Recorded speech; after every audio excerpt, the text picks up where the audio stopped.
അധ്യാത്മരാമായണം മലയാള ഭാഷയിലേക്ക് വിവർത്തനം ചെയ്യുമ്പോൾ തുഞ്ചത്ത് രാമാനുജ ആചാര്യൻ രാമായണത്തിൽ ഉടനീളം നിറഞ്ഞു നിൽക്കുന്ന പരമഗുരുവായ ശ്രീരാമചന്ദ്രസ്വാമിയെയാണ് ആദ്യം പ്രാർത്ഥിച്ചത്.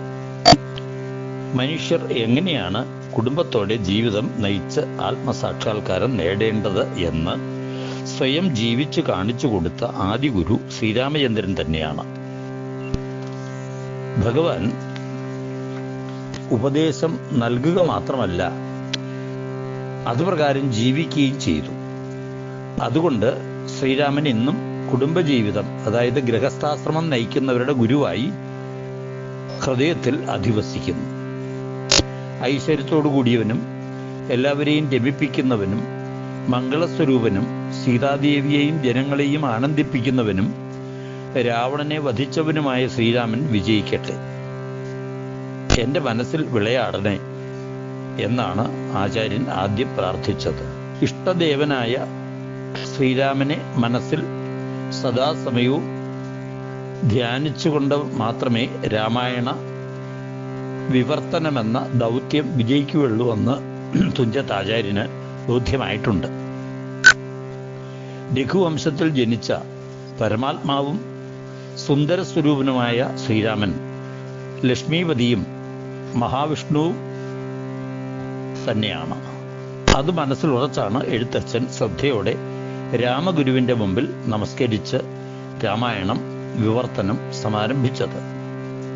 നിർഗുണ നിരാകാര ബ്രഹ്മവും സഗുണ സാകാര ബ്രഹ്മവും ഒന്നു തന്നെയാണ് എന്ന അദ്വൈത ദർശനത്തെ തൻ്റെ വരികളിലൂടെ വ്യക്തമാക്കി.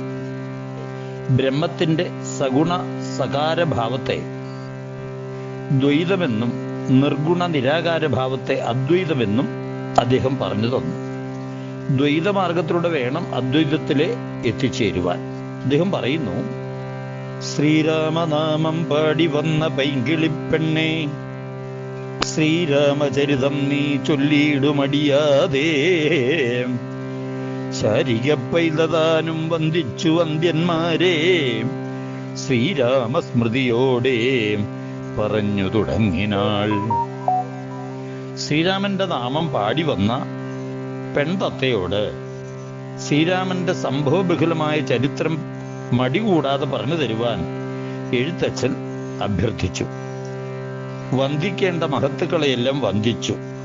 ശ്രീരാമനെ സ്മരിച്ച് കൊച്ചു പെൺതത്ത രാമന്റെ ജീവചരിത്രം പറയുവാൻ തുടങ്ങി.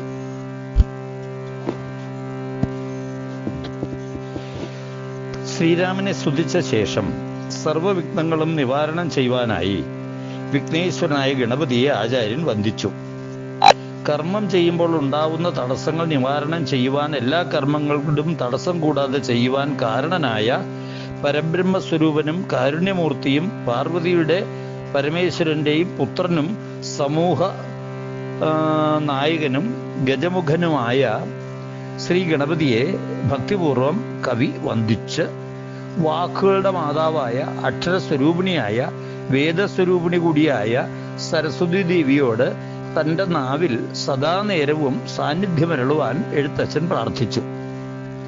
അല്പം പോലും മടിയാതെ തൻ്റെ നാവിൽ നൃത്തം ചെയ്യണമെന്ന് ചന്ദ്രമുഖിയായ വാഗ്ദേവിയോട് അപേക്ഷിച്ചു. ഏതു പ്രകാരം ശിവൻ ബ്രഹ്മമുഖത്തിൽ അധിവസിച്ച് ശിവൻ രുദ്രരൂപത്തിൽ ബ്രഹ്മാവിന്റെ മുഖത്തിൽ നിന്നാണ് സംഭവിച്ചതെന്ന് ഭാഗവതം പറയുന്നത് കൊണ്ടാണ് ഈ വരി ഇങ്ങനെ പറഞ്ഞത്. അതുപോലെ ബ്രഹ്മാവിന്റെ മുഖകമലത്തിൽ അധിവസിക്കുന്ന സരസ്വതി ദേവിയോട് ഗ്രന്ഥരചന നടത്തുമ്പോൾ പദസമൂഹങ്ങൾ കടലിലെ തിരമാലകൾ എന്ന പോലെ അനുസ്യൂതമായി ഉണ്ടാവണം എന്നുകൂടി ആ ബ്രഹ്മ സ്വരൂപിണിയായ സരസ്വതി ദേവിയോട് കവി അപേക്ഷിച്ചു. യുക്തമായ വാക്കുകൾ സന്ദർഭോചിതമായി പ്രയോഗിക്കുവാൻ കഴിയണമെങ്കിൽ വാഗ്ദേവതയുടെ കൃപാകടാക്ഷം വേണം. സരസ്വതി ദേവി അതാണ് നമ്മളോട് അനുഗ്രഹിച്ച് തരേണ്ടതെന്ന് ആചാര്യൻ സൂചിപ്പിക്കുന്നു. വൃഷ്ണിവംശത്തിൽ വന്നു കൃഷ്ണനായി പിറന്നൊരു വിഷ്ണു വിശ്വാത്മാ വിശേഷിച്ചനുഗ്രഹിക്കേണം. വിഷ്ണുജോത്ഭവസുതനന്ദനപുത്രൻ വ്യാസൻ, വിഷ്ണുതാൻ തന്നെ വന്നു പിറന്ന തപോധനൻ, വിഷ്ണുതന്മായ ഗുണചരിതമെല്ലാം കണ്ട കൃഷ്ണനാം പുരാണകർത്താവിനെ വണങ്ങുന്നേൻ. യാദവ കുലത്തിലെ പ്രസിദ്ധനായ വൃഷ്ണിയുടെ വംശത്തിൽ പിറന്ന വസുദേവപുത്രനായ ശ്രീകൃഷ്ണനെ അനുഗ്രഹത്തിനായും കവി പ്രാർത്ഥിച്ചു. കൃഷ്ണൻ പ്രപഞ്ചം മുഴുവൻ നിറഞ്ഞു നിൽക്കുന്ന ആത്മാവാണെന്നും അദ്ദേഹം വ്യക്തമാക്കി.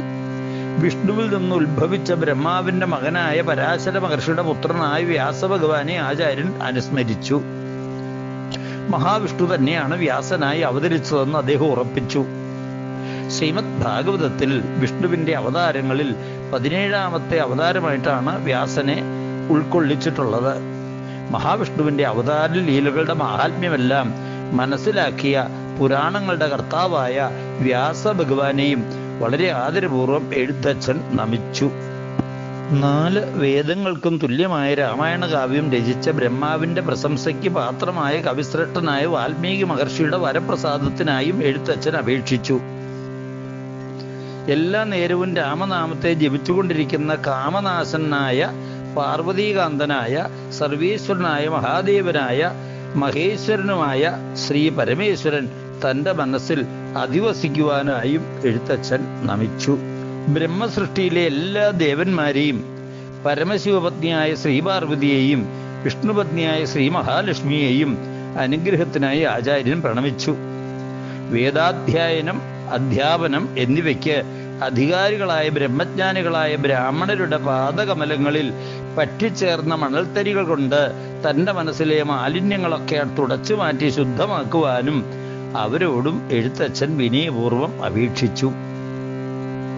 സർവവ്യാപിയായ ഭഗവാനും ഗുരുനാഥന്മാരും വേദമാണ് എല്ലാത്തിൻ്റെയും ആശ്രയം എന്ന് അറിഞ്ഞ് വേദം പഠിക്കുവാൻ അധികാരികൾ ശാപാദികൾ നൽകുവാൻ കഴിവുള്ള ശ്രേഷ്ഠന്മാരാണെന്നാണ് ബ്രഹ്മവിഷ്ണു മഹേശ്വരന്മാരുടെ അഭിപ്രായം എന്നതുകൊണ്ട് വേദപണ്ഡിതന്മാരുടെ മാഹാത്മ്യം ആർക്കും പറയുവാൻ സാധിക്കുകയില്ലാത്തതുകൊണ്ട് അറിവില്ലാത്തവരെ ബോധവൽക്കരിക്കുവാൻ വേണ്ടിയാണ് വേദം എന്ന് രാമായണത്തെ ബ്രഹ്മാവിൻ്റെ പാദകമലങ്ങളിൽ നിന്ന് ഉത്ഭവിച്ച ശൂദ്രവർണ്ണത്തിലെ അംഗമായ ഈ ആചാര്യൻ ജാതിപ്രശ്നനാണ് എന്ന് കണക്കാക്കി താൻ പറയുന്ന ഈ നന്മയെ ആരും ഒഴിവാക്കരുതേ എന്ന് വ്യക്തമായി സൂചിപ്പിക്കുന്നു.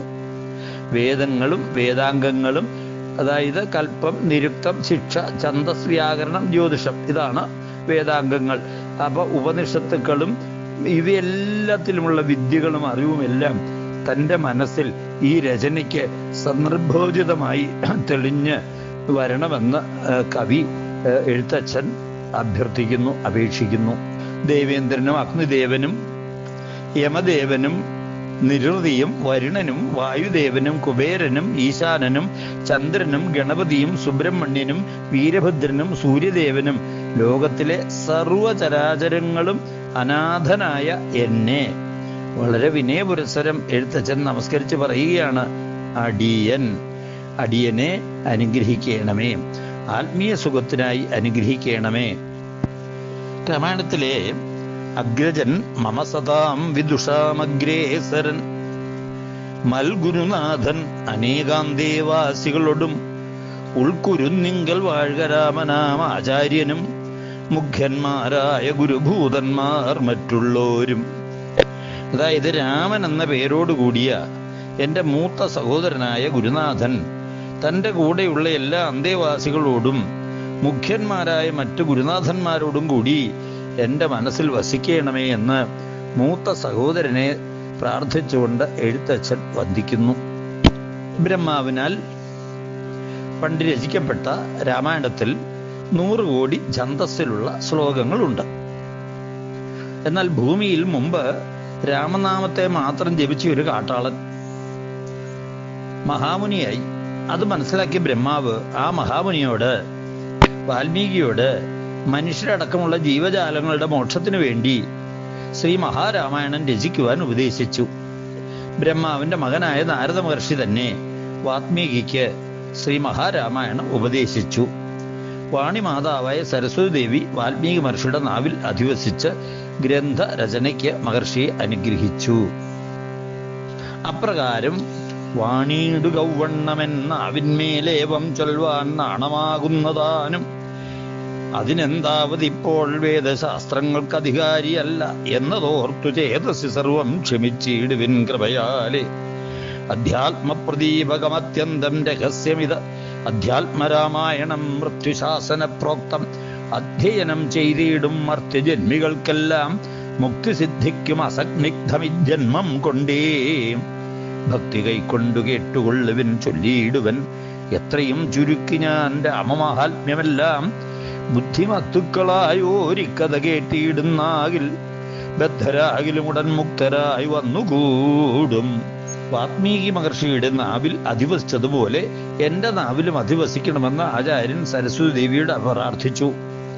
പരമശിവനാൽ ഉപദേശിക്കപ്പെട്ട അധ്യാത്മരാമായണം ആത്മജ്ഞാനത്തെ പ്രകാശിപ്പിക്കുന്നതിനും മറ്റും രഹസ്യമായതായതുകൊണ്ട് അത് ഭക്തിയുള്ളവർക്കോ ഭക്തിമാർഗത്തിലേക്ക് വരാൻ താല്പര്യമുള്ളവർക്കോ ഉപദേശിച്ചു കൊടുക്കേണ്ട ആത്മീയ ഗ്രന്ഥമാണ് എന്ന് സൂചിപ്പിച്ചു. അധർമ്മം പ്രവർത്തിക്കുന്നവരെ കൊണ്ട് ഭൂമിയുടെ ഭാരം ക്രമാതീതമായി ഒരു കാലത്ത് വർദ്ധിച്ചു. ദുഃഖം സഹിക്കുകയുണ്ടായപ്പോൾ ബ്രഹ്മാവിനെ സമീപിച്ച് ഭൂമിദേവി സങ്കടം പറഞ്ഞു. സങ്കടം പരിഹരിക്കുവാൻ ബ്രഹ്മാവും ദേവഗണങ്ങളും പാൽക്കടലിന്റെ മധ്യത്തിൽ അനന്തന്റെ മുകളിൽ യോഗനിദ്ര ചെയ്യുന്ന വിഷ്ണുവിന്റെ സമീപത്ത് ചെന്ന് സ്തുതിച്ചു. ഭഗവാൻ മഹാവിഷ്ണു സൂര്യവംശത്തിൽ ഭൂലോക ചക്രവർത്തിയായ ദശരഥന്റെ മകനായി ജനിച്ച് രാവണാദി രാക്ഷസന്മാരെ നരകത്തിലേക്ക് അയച്ചതിനു ശേഷം വേദമന്ത്രങ്ങളാൽ സ്തുതിക്കേണ്ട ബ്രഹ്മാവസ്ഥയെ പ്രാപിച്ച സീതാപതിയായ ശ്രീരാമനെ ആചാര്യൻ വന്ദിച്ചു. ഇത്രയും ആമുഖമായി രാമായണം പറയുന്നു. കൈലാസാചലത്തിൽ ശ്രീ ഉമാദേവി മഹാദേവനോട് രാമചരിതം ചോദിക്കുന്നതും മഹാദേവൻ രാമമന്ത്രം ജപിച്ചാലും രാമായണം കേട്ടാലുള്ള ഫലങ്ങളും പാർവതിദേവിയോട് വിശദീകരിച്ചു. ഉമാമഹേശ്വര സംവാദ രൂപത്തിലാണ് അധ്യാത്മരാമായണം ആവിഷ്കരിക്കപ്പെട്ടിട്ടുള്ളത്. കടലിൽ നിന്ന് കേരളത്തെ വീണ്ടെടുത്ത പരശുരാമൻ വടക്ക് ഗോകർണത്തിൽ ശിവനെയും തെക്ക് കന്യാകുമാരിയിൽ ശക്തിയെയും പ്രതിഷ്ഠിച്ചു. 108 ശിവക്ഷേത്രങ്ങളും 108 ദുർഗാക്ഷേത്രങ്ങളും പ്രതിഷ്ഠിച്ചു നിർമ്മിച്ച് കേരളത്തെ ശിവശക്തി ചൈതന്യത്തിന്റെ പ്രസരണ മേഖലയായി. ഈ പശ്ചാത്തലത്തിലാണ് ഉമാമഹേശ്വര സംവാദത്തിലുള്ള എഴുത്തച്ഛന്റെ അധ്യാത്മരാമായണം കിളിപ്പാട്ട് കേരളീയരിൽ എത്രമാത്രം ഭക്തിയോടെ പാരായണം ചെയ്യുന്നതിന് സ്വാഭാവികമായി യുക്തിഭദ്രതയോടുകൂടി തന്നതെന്ന് ചിന്തിക്കേണ്ടിയിരിക്കുന്നു. ഏതൊരു ഉപദേശവും ആത്മാർത്ഥമായി കേൾക്കണമെന്നുള്ള ആഗ്രഹം പ്രകടിപ്പിക്കുമ്പോൾ മാത്രമേ നൽകാൻ പാടുള്ളൂ. അറിയണമെന്ന ഉത്കടമായ ആഗ്രഹം ഉണ്ടാകുമ്പോഴേ ശ്രദ്ധയുണ്ടാവുകയുള്ളൂ. ശ്രദ്ധിക്കുന്നുണ്ടെന്ന് ബോധ്യപ്പെട്ടാലേ ഉപദേശം നൽകുവാൻ പാടുള്ളൂ. ഇല്ലെങ്കിൽ അവഗണിക്കപ്പെടും. ഭാര്യയായിട്ട് പോലും പരമശിവൻ പാർവതി ചോദിക്കാത്തത് കൊണ്ട് മാത്രമാണ് താൻ സദാസമയം ജപിക്കുന്ന രാമനാമത്തിന്റെ സ്ഥൂല രൂപമായ ശ്രീരാമനെ കുറിച്ച് പറയാതിരുന്നത്. സംഭവം മുഴുവൻ പറയാതെ ചുരുക്കാം എന്ന ആമുഖത്തോടെ പരമേശ്വരൻ രാമകഥ പറഞ്ഞു തുടങ്ങി. ആ ചുരുക്കം കേട്ട് കഴിഞ്ഞപ്പോൾ പാർവതീദേവിക്ക് വിസ്തരിച്ച് പറഞ്ഞു തരണമെന്ന ആഗ്രഹം അറിയിച്ചു. അങ്ങനെ സവിസ്തരം രാമായണ കഥ ഉമയ്ക്ക് പരമേശ്വരൻ പറഞ്ഞു കൊടുക്കുന്ന രാമായണം നമുക്ക് വളരെ വ്യക്തമായി ഭക്തിയോടുകൂടി കേട്ടാൽ മനസമാധാനം, കുടുംബഭദ്രത ഉണ്ടാവും എന്നുള്ളത് ഉറപ്പാണ്. ഭർത്താവ് എന്തുകൊണ്ടാണ് എപ്പോഴും രാമനാമം ജപിക്കുന്നതെന്ന സംശയം പാർവതീദേവി ഉന്നയിച്ചു. ആ സംശയം മാറ്റിയിട്ട് വേണം രാമകഥ ആദ്യം മുതൽക്ക് തന്നെ സംഭവക്രമത്തിനനുസരിച്ച് പറയുവാൻ. ശ്രീരാമദേവൻ അദ്ദേഹത്തിന്റെ മുമ്പിൽ ഭക്തിപൂർവം വന്നിച്ചു നിൽക്കുന്ന ഹനുമാൻ മറ്റാരുമല്ല, താൻ തന്നെയാണ് എന്ന് പാർവതി ദേവിക്ക് മഹാദേവൻ സൂചന നൽകുവാൻ വേണ്ടിയിട്ടാണ് ശിവൻ ഇങ്ങനെ ചെയ്തത്. ഹനുമൽ സ്വാമി രുദ്രാവതാരമാണ് എന്നുള്ളത് എല്ലാവരും സ്മരിക്കുമല്ലോ. വാനരരൂപികളായി വനത്തിൽ ക്രീഡയിൽ ഏർപ്പെട്ട ശിവപാർവതിമാർക്ക് സംയോഗത്താൽ ജനിച്ച പുത്രനാണ് ഹനുമാൻ. ശിവബീജത്തെ സ്വീകരിച്ചതിനാൽ വാനര രൂപത്തിലുള്ള കുട്ടി ജനിക്കുമെന്ന ഭയത്താൽ പാർവതി അസ്വസ്ഥയായ സമയത്ത് മഹാദേവൻ യോഗശക്തിയാൽ ഗർഭസ്ഥ ശിശുവിനെ വായുദേവനെ ഏൽപ്പിച്ചിട്ട് ആ പൂർണ്ണ വളർച്ച എത്താത്ത ശിശുവിനെ അഞ്ജന എന്ന വാനര സ്ത്രീയിൽ നിക്ഷേപിച്ചു. കേസരി എന്ന വാനരന്റെ പത്നിയായിരുന്നു അഞ്ജന. ഗർഭകാലം പൂർത്തിയായി അഞ്ജന പ്രസവിച്ച കുട്ടിയാണ് ആഞ്ജനേയൻ. ശിവചൈതന്യമാണ് ഹനുമാൻ. ശ്രീരാമന്റെ പരമഭക്തനായ ഹനുമാൻ താൻ തന്നെയാണെന്ന് പരമശിവൻ രാമായണ കഥാരംഭത്തിൽ തന്നെ പരോക്ഷമായി പാർവതീദേവിയോട് സൂചിപ്പിച്ചു. ശ്രീരാമചന്ദ്രൻ ഹനുമാന്റെ വിശേഷ ഗുണങ്ങളെ സീതാദേവിയോട് പറഞ്ഞു. എന്നെയും നിന്നെയും എപ്പോഴും ഒരേപോലെ കാണുകയും ഭക്തി പ്രകടിപ്പിക്കുകയും ചെയ്യുന്നവനാണ് ഹനുമാൻ. പരമാത്മാവിനെ പറ്റിയുള്ള അറിവ് നേടണമെന്ന ആഗ്രഹമല്ലാതെ മറ്റൊരാഗ്രഹവും ഹനുമാനില്ല. നിത്യവും ബ്രഹ്മചര്യവ്രതം അനുഷ്ഠിക്കുന്നവരിൽ മുൻപനായ ഹനുമാൻ ആത്മജ്ഞാനം ലഭിക്കുവാൻ അർഹതയുള്ളവനാണ്. ഒരു കളങ്കവും മനസ്സിലില്ലാത്ത ഇവന്റെ ആഗ്രഹം ഉടനെ സാധിപ്പിച്ചു കൊടുക്കണം. നമ്മുടെ യഥാർത്ഥ തത്വം എന്താണെന്ന് പ്രകൃതി സ്വരൂപിണിയായ സീതയോട് ഹനുമാൻ ഉപദേശിച്ചു കൊടുക്കണമെന്ന് രാമചന്ദ്രൻ പറഞ്ഞതായി മഹാദേവൻ പാർവതിയോട് പറഞ്ഞു. സീത പറഞ്ഞു, പുരുഷനും പ്രകൃതിയും ബ്രഹ്മാവിഷ്കൃതമാണ്. അവ ഒന്നാണ്, സനാതന സത്യമാണ് ഹനുമാന് ഉപദേശിച്ചു കൊടുക്കുവാൻ പട്ടാഭിരാമൻ സീതയോട് ഉപദേശിച്ചത്. ശ്രീരാമന്റെ നിർദ്ദേശപ്രകാരം സീതാദേവി അരികിൽ ഹനുമാനെ വിളിച്ച് വീരന്മാരുടെ ശിരോഭൂഷണത്തിൽ ചാർത്തുന്ന പ്രധാന രത്നമായി ഹനുമാനെ വാഴ്ത്തി. ഭക്തന്മാരിൽ പ്രധാനി, ശ്രേഷ്ഠൻ, സച്ചിദാനന്ദൻ, ഏകവും ആത്മാവും പരബ്രഹ്മവും അചലവും ഉപാധികളായ സൂക്ഷ്മ സ്ഥൂല കാരണങ്ങളിൽ നിന്ന് മോചിതനായവൻ, ഉണ്മ മാത്രമായവൻ, ബുദ്ധി കൊണ്ട് ചിന്തിച്ച് ബോധ്യപ്പെടുവാൻ സാധിക്കാത്തവൻ, ഇതാണ് പരബ്രഹ്മസ്വരൂപിയായ രാമനെന്ന് സീത ഹനുമാനോട് പറഞ്ഞു. ശ്രീരാമന് അശുദ്ധം ശുദ്ധം രണ്ടുമില്ല. ജ്ഞാനപൂർണവും ഗുണാതീതവും മാറ്റമില്ലാത്തതുമാണ്. സത്വം ശാന്തവും പരമാത്മാവും സദാനന്ദവും ജനനമരണാദികളില്ലാത്തതുമായ ഒരു വസ്തുവാണ് പരബ്രഹ്മമായ ശ്രീരാമചന്ദ്രൻ എന്നും പറഞ്ഞു കൊടുത്തു. സർവവ്യാപിയാണ്, സർവാത്മാവാണ്, സർവജ്ഞനാണ്, സർവേശ്വരനാണ്, സർവസാക്ഷിയാണ്, സനാതനനാണ്, എല്ലാം ബ്രഹ്മമയമാണ് എന്ന് പ്രപഞ്ചത്തിൽ എവിടെ നോക്കിയാലും രാമനാണ് എന്ന തത്വം സീതാദേവി ഹനുമൽ സ്വാമിക്ക് പറഞ്ഞു കൊടുത്തതായും പാർവതി ദേവിയോട് മഹാദേവൻ പറഞ്ഞു. അതാണ് ശ്രീരാമ മന്ത്രത്തിനും ശ്രീരാമനുമുള്ള ഗുണം. ശ്രീരാമചന്ദ്രൻ ആരാണെന്ന് ഹനുമാന് വ്യക്തമാക്കി കൊടുത്തതിന് ശേഷം സീതാദേവി പിന്നെ ദേവിയുടെ യഥാർത്ഥ തത്വം എന്താണെന്ന് പറഞ്ഞു.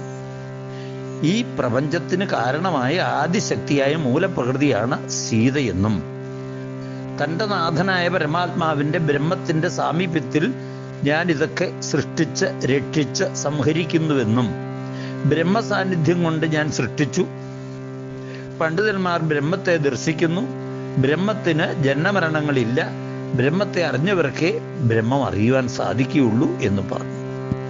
പിന്നീട് മഹാദേവൻ പാർവതിയോട് പറഞ്ഞു, സൂര്യവംശത്തിൽ ശ്രീരാമനായി ഭൂമിയിൽ സർവേശ്വരൻ അവതരിച്ചു. വിശ്വാമിത്ര മഹർഷിയുടെ കൂടെ വനത്തിൽ പോയി അവരെ വഴിമധ്യേ തടഞ്ഞ ദുഷ്ടയായ താടകയെ വധിച്ചു. സിദ്ധാശ്രമത്തിൽ പ്രവേശിച്ച് മഹർഷിയുടെ യാഗത്തെ ശ്രീരാമൻ സംരക്ഷിച്ചു.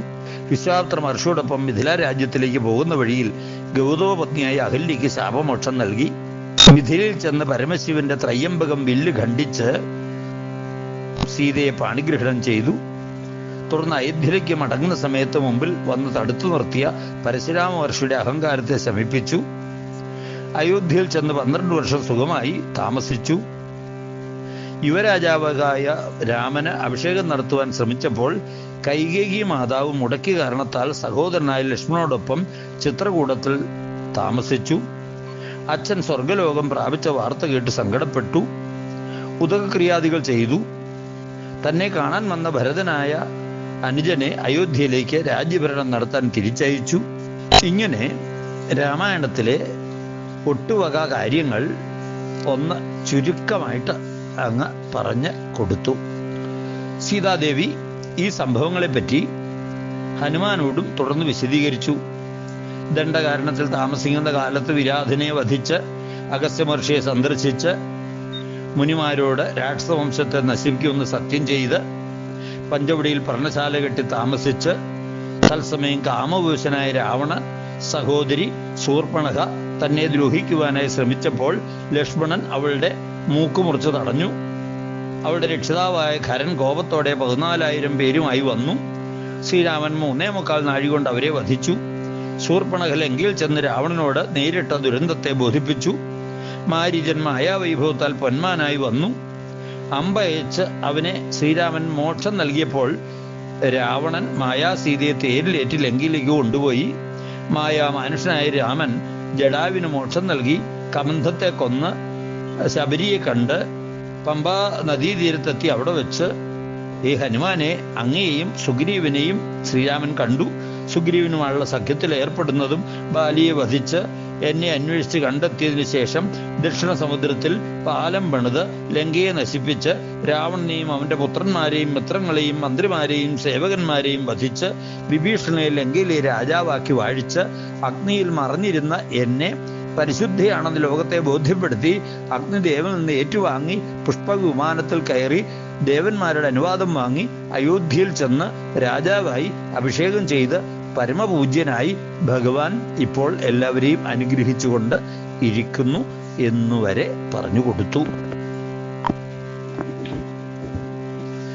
മഹാദേവന്റെ ചുരുക്കം കേട്ടപ്പോൾ പാർവതി പറഞ്ഞു, ധന്യയും നന്ദിയുള്ളവളുമാണ് ഞാൻ. സ്വസ്ഥമായ മാനസികാവസ്ഥയോട് കൂടിയവളായിരിക്കുന്നു ഞാൻ ഇത്രയും കേട്ടപ്പോൾ. എന്നാൽ എത്ര കുടിച്ചാലും മതിവരാത്ത അമൃതാണ് രാമായണം. ചുരുക്കി പറഞ്ഞ കാര്യങ്ങൾ അല്പസമയത്തെ നിസ്സാരമായി വിചാരിക്കുന്നവർക്ക് ജ്ഞാനം ഉണ്ടാവുകയില്ലെന്ന് അങ്ങ് അറിയുക. പണത്തിന്റെ അല്പാംശത്തെ നിസ്സാരമാക്കി ഉപേക്ഷിക്കുന്നവർക്ക് ധനം സമ്പാദിക്കാൻ സാധ്യമല്ലെന്നറിയുക. കടം വാങ്ങുന്നതിൽ ജാള്യതയില്ലാത്തവർക്ക് മനഃശാന്തിയോ സുഖമോ ഉണ്ടാവുകയില്ല എന്നറിയുക. ദേവന്മാരെ പൂജിക്കാതെ അവഗണിക്കുന്നവർക്ക് മോക്ഷവും ലഭിക്കുകയില്ല. അതുകൊണ്ട് മനോഹരമായ രാമചരിതം വിസ്തരിച്ച് പറഞ്ഞു തരണമേ. ദേവിയുടെ ഈ വാക്കുകളിൽ നിന്ന് ചില യാഥാർത്ഥ്യങ്ങൾ രാമായണ ശ്രോതാക്കൾ മനസ്സിലാക്കേണ്ടതുണ്ട്. ഈ ഭാഗത്ത് കിംഷണന്മാർ, കിങ്കണന്മാർ, കിമ്രണന്മാർ, കിംദേവന്മാർ എന്നീ 4 തരം സ്വഭാവമുള്ളവർക്ക് ജീവിതത്തിൽ ഉണ്ടാവുന്ന നഷ്ടങ്ങൾ പാർവതീദേവി സന്ദർഭോചിതമായി ചൂണ്ടിക്കാണിക്കുകയാണ് ചെയ്യുന്നത്. എന്താണ് ആ വരികൾ എന്ന് നമുക്കൊന്ന് ശ്രദ്ധിക്കാം. കിംക്ഷണന്മാർക്ക് വിദ്യയുണ്ടാകയില്ലയല്ലോ, കിങ്കണന്മാരായുള്ളോർക്ക് അർത്ഥവും ഉണ്ടായി വരാം, കിമ്രണന്മാർക്കു നിത്യസൗഖ്യവും ഉണ്ടായി വരാം, കിംദേവന്മാർക്കു ഗതിയും പുനരതുപോലെ ഉത്തമമായ രാമചരിതം മനോഹരം വിസ്തരിച്ചരുളി ചെയ്തിടണം മടിയാതെ. എന്താണ് ഈ കിങ്കണന്മാരും കിംഷണന്മാരും കിമ്രണന്മാരും കിംദേവന്മാരും? നമുക്കൊന്ന് ശ്രദ്ധിക്കാം. ഒന്നും ചെയ്യാതെ സമയം കളയുന്ന വ്യക്തികളെയാണ് കിംഷണന്മാരെന്ന് പറയുന്നത്. സമയനിഷ്ഠ പാലിക്കാത്തവരും സമയബന്ധിതമായി ഏറ്റെടുത്ത കർമ്മം പൂർത്തിയാക്കാത്തവരും ദീർഘസമയം വിശ്രമിക്കുന്നവരും മടിയന്മാരും ഈ വിഭാഗത്തിൽപ്പെടുന്നവരാണ്. ജോലിയിൽ നിന്ന് വിരമിച്ച് ഒരു പ്രവൃത്തിയും ചെയ്യാതെ വീട്ടിൽ തന്നെ കഴിയുന്നവരെയും ഈ വിഭാഗത്തിൽപ്പെടുത്താം. അതായത് സമയത്ത് ചെയ്യേണ്ട ജോലി നീട്ടിവെക്കുന്നവരും ജോലി സമയത്ത് പല വിഷയങ്ങൾ സംസാരിച്ച് ജോലിക്ക് ഭംഗം വരുത്തുന്നവരും കിംഷണന്മാരാണ്. നിസ്സാര കാരണങ്ങൾക്കായി പണിമുടക്കുന്നവരും ഈ ഗണത്തിൽപ്പെടും. ഇത്തരത്തിലുള്ളവർക്ക് ജീവിതത്തിൽ നഷ്ടപ്പെടുന്നത് എന്താണെന്ന് അവരറിയുന്നില്ല. ജീവിത ലക്ഷ്യം ഏറ്റവും കൂടുതൽ അറിയുക. എങ്ങനെ അറിയണം? ഏറ്റവും കൂടുതൽ അറിവ് നേടിക്കൊണ്ട് അറിയണം എന്നതാണ്.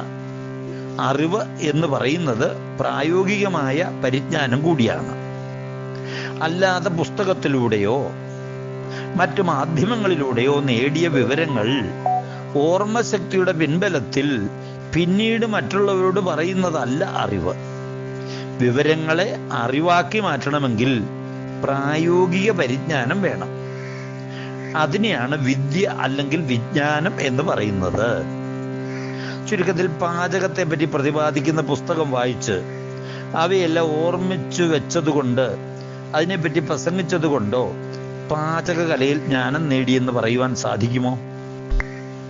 ആ പുസ്തകത്തിൽ പറഞ്ഞ കാര്യങ്ങൾ വസ്തുതകളുടെ അടിസ്ഥാനത്തിൽ വിഭവ സമാഹരണം നടത്തി സ്വയം പാചകം ചെയ്ത് ബോധ്യപ്പെടുമ്പോഴാണ് പാചകത്തെ പറ്റിയുള്ള ജ്ഞാനം പൂർണ്ണമാകുന്നത്.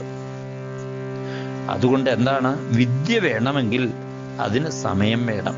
വിദ്യ നേടാൻ ധാരാളം സമയം ഉപയോഗിക്കണം.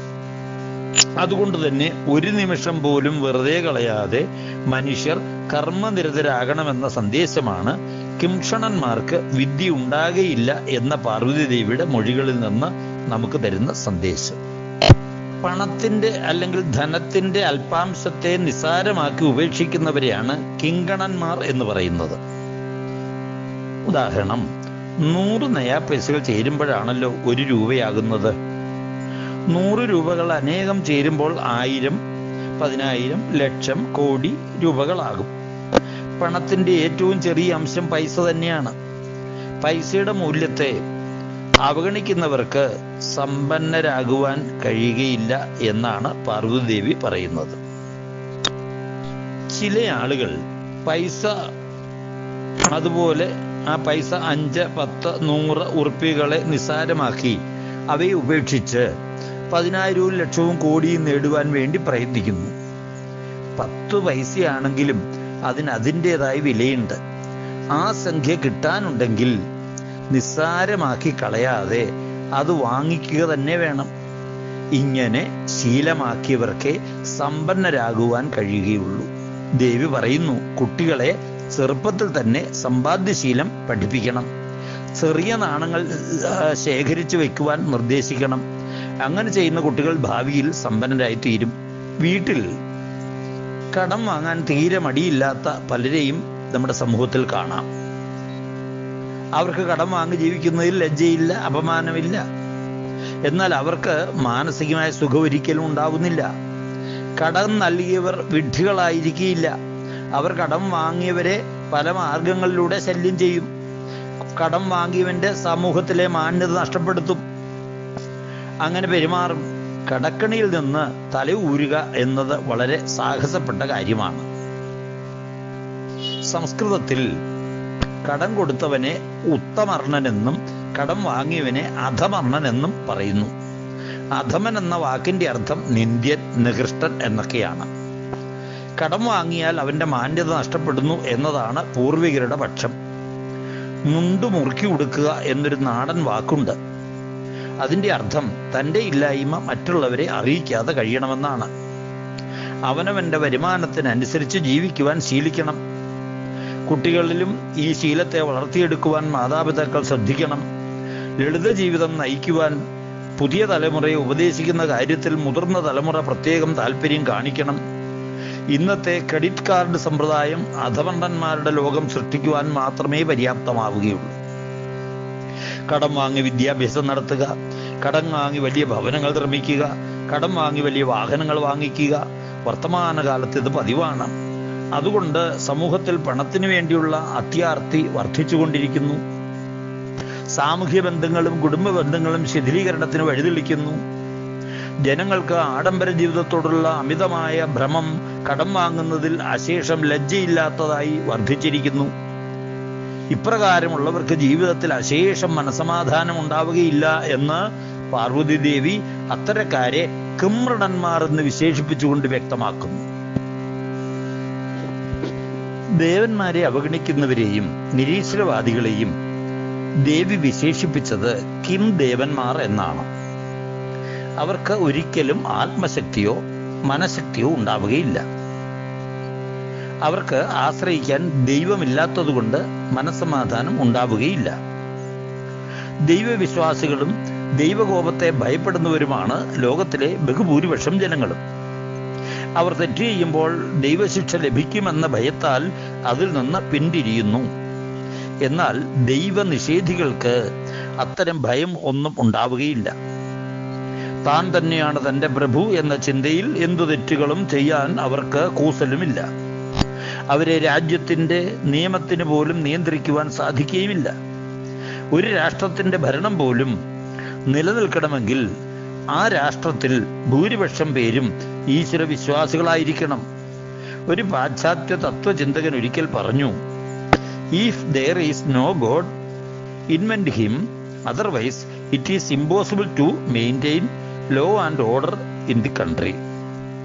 ദൈവമില്ലെങ്കിൽ ഉടനെ അദ്ദേഹത്തെ കണ്ടെത്തുക, ഇല്ലെങ്കിൽ നിയമസമാധാന പാലനം നടത്തുക. ഇത് അസാധ്യമാണെന്നാണ് ആ വിദേശ പണ്ഡിതൻ പറഞ്ഞത്. എല്ലാം ദൈവമായി കണ്ട് ആ വിശ്വാസം നിലനിർത്തിയാൽ ബഹുഭൂരിപക്ഷം ജനങ്ങളും കുറ്റകൃത്യങ്ങൾ ചെയ്യുന്നതിൽ നിന്ന് വൈമുഖ്യമുള്ളവരായി തീരും. നിയമം കൊണ്ട് മാത്രം സമൂഹത്തിലെ കുറ്റകൃത്യങ്ങളെ പൂർണ്ണമായും നിയന്ത്രണ വിധേയമാക്കുവാൻ ഒരു സർക്കാരിനും സാധ്യവുമല്ല. ദൈവത്തെ അവഗണിക്കുന്നവർക്ക് ശ്രേയസ്സും പ്രേയസ്സും ലഭിക്കുകയില്ലെന്ന് പാർവതീദേവി പരമേശ്വരനോട് പറഞ്ഞു. പാർവതീദേവിയുടെ പ്രതികരണത്തിൽ സന്തുഷ്ടനായി മഹാദേവൻ ശ്രീരാമചരിത്രം തൻ്റെ സുന്ദരിയായ പത്നിക്ക് വിസ്തരിച്ച് പറഞ്ഞു കൊടുക്കുവാൻ തീരുമാനിച്ചു. പണ്ട് 100 കോടി ഗ്രന്ഥങ്ങളുടെ കർത്താവായ ബ്രഹ്മദേവൻ വേദതുല്യമായ രാമായണത്തെ അതിനകത്ത് ആവിഷ്കരിച്ച് ബ്രഹ്മാവിൻ്റെ കൽപ്പന പ്രകാരം വാൽമീകി ദേവിയെ കൊണ്ട് അതിനെ 24,000 ശ്ലോകങ്ങളിൽ മനുഷ്യന്റെ മോക്ഷത്തിനായി തയ്യാറാക്കി. അതിലും ചുരുക്കി രാമദേവൻ പണ്ട് എനിക്ക് ഉപദേശിച്ചു തന്നു എന്ന് മഹാദേവൻ പറഞ്ഞു. അധ്യാത്മ രാമായണം എന്ന പേരിൽ പ്രസിദ്ധമായി പുരാണം പഠിക്കുക, പാരായണം ചെയ്യുക, കേൾക്കുക. അധ്യാത്മജ്ഞാനവും സന്താന സൗഭാഗ്യവും ധനസമൃദ്ധിയും ദീർഘായുസ്സും മിത്രങ്ങളും കീർത്തിയും രോഗശാന്തിയും ഭക്തിയും വർദ്ധിക്കും, മോക്ഷവും ലഭിക്കും. വളരെ രഹസ്യമായ അധ്യാത്മരാമായണം ശ്രദ്ധയോടെ കേൾക്കുവാൻ പാർവതിയോട് മഹാദേവൻ പറഞ്ഞു. ഭൂമിക്ക് ഭാരം വർദ്ധിച്ചപ്പോൾ ബ്രഹ്മദേവന്റെ സഹായത്തോടുകൂടി മഹാവിഷ്ണുവിനെ പ്രത്യക്ഷപ്പെടുത്തിയ ദേവന്മാർ ദുഃഖം പറഞ്ഞപ്പോൾ ഭഗവാൻ ഞാൻ രാമനായി അവതരിച്ച് രാക്ഷസന്മാരെ നിഗ്രഹിച്ച് ഭൂമിയിൽ ധർമ്മം പുനഃസ്ഥാപിക്കാമെന്ന് വാക്കുകൊടുത്തു. പുത്രനെ ലഭിക്കാനായി പണ്ട് ചിത്തസിദ്ധിയോടെ വളരെ കാലം തന്നെ തപസ് ചെയ്ത കശ്യപ പ്രജാപതിക്ക് ഞാൻ സന്തോഷപൂർവം മകനായി ജനിക്കാമെന്ന് പണ്ട് വാഗ്ദാനം ചെയ്തിരുന്നു. വാഗ്ദാനം പാലിക്കുവാനുള്ള ഒരുക്കത്തിലാണ് ഞാൻ. കശ്യപ പ്രജാപതി ദശരഥൻ എന്ന നാമത്തിൽ ക്ഷത്രിയ ശ്രേഷ്ഠനായി ഭൂമിയിൽ ഇപ്പോൾ ജീവിച്ചിരിക്കുന്നു. അദ്ദേഹത്തിന്റെ പത്നിയായ അതിഥി കൗസല്യായും ജീവിക്കുന്നു. അവരുടെ മകനായി ഞാൻ ജനിക്കും. എനിക്ക് 3 സഹോദരന്മാരുണ്ടാവും. ചൈതന്യസ്വരൂപിണിയും ശക്തിയും വാഗീശ്വരിയുമായ യോഗമായ ദേവി ജനക മഹാരാജാവിന്റെ രാജധാനിയിൽ രാക്ഷസ വംശ വിനാശനത്തിനായി മനുഷ്യയോനിയിലല്ലാതെ ജനിക്കും. ദേവന്മാർ വാനരവീരന്മാരായി ജനിക്കും. ഈ രീതിയിൽ ഭൂമിദേവിയുടെ അധിഭാരം കൊണ്ടുണ്ടായ സങ്കടത്തെ ഇല്ലാതാക്കും എന്ന് പറഞ്ഞത് കേട്ട് ബ്രഹ്മാവ് ഭക്തിയോടെ ദേവന്മാരോടുകൂടി പരിവാര സമേതം മടങ്ങി വന്ന് സന്തോഷം പ്രതീക്ഷിച്ച് അവർ ഭഗവാന്റെ അവതാരം പ്രാർത്ഥിച്ചുകൊണ്ട് ഇരിക്കുന്ന ഭാഗം വരെയാണ് ഇന്ന് വായിച്ചത്. ഈ സന്ദേശം എല്ലാവർക്കും സന്തോഷം നൽകുമെന്ന് ആത്മാർത്ഥമായി ആഗ്രഹിക്കുന്നു. ഇതിൽ എല്ലാവരും സഹകരിക്കണം, ശ്രദ്ധിക്കണം. നമ്മുടെ ജീവിതത്തിലേക്കുള്ള അമൂല്യമായ ചില സന്ദേശങ്ങൾ ഇതിനകത്ത് ഉൾക്കൊണ്ടിട്ടുണ്ട്. അത് എല്ലാവർക്കും രാമായണത്തിലൂടെ ഉണ്ടാവാട്ടെ എന്ന് വളരെ ആത്മാർത്ഥമായി പ്രാർത്ഥിക്കുന്നു. എല്ലാവർക്കും നന്മ നേരുന്നു. ഈ രാമായണ മാസം വളരെ ശുഭകരമാവാൻ ഭഗവാൻ അനുഗ്രഹിക്കട്ടെ.